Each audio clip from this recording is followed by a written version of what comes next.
কেটে দিয়েছে, মাথায় সিরাপটা দিয়ে কেটে হাড় বাসন কেটে দিয়েছে, কেটে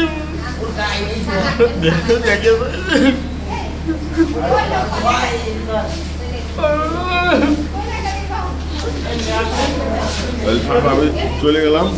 এই শোন, কি হয় আপনার? বাগানে মানে আমার দোকান আছে, দোকানে দাঁড়ায়, দোকানে ছিল, দোকানের থেকে বাইরে পা কেটে নেবো, বাড়ি ঘর জ্বালায় নেবো। তারপরেও আমি ধানের শিশি ভোট করছি।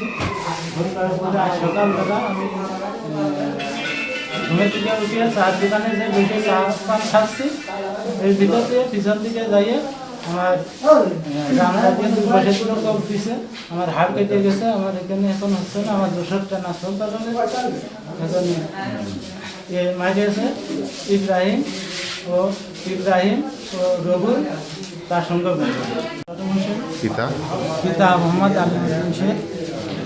আমি ধানের শিশু ভোট করছি বলে এর আগের থেকেই আমার কাছে হুমকি আসছে যে ওর হাত কেটে নেওয়া হবে, পা কেটে নেওয়া হবে, ওর ঘর দৌড় জ্বালায় দেওয়া হবে। তারপরেও আমি ধানের শিশু ভোট করছি। আর সকালবেলা ঘুমের থেকে উঠে চার দোকানে বসে চা খাচ্ছি। চা খাওয়ার পিছন থেকে যাইয়ে আমার 2 পাশে 2টো কোপ দিছে রামদা।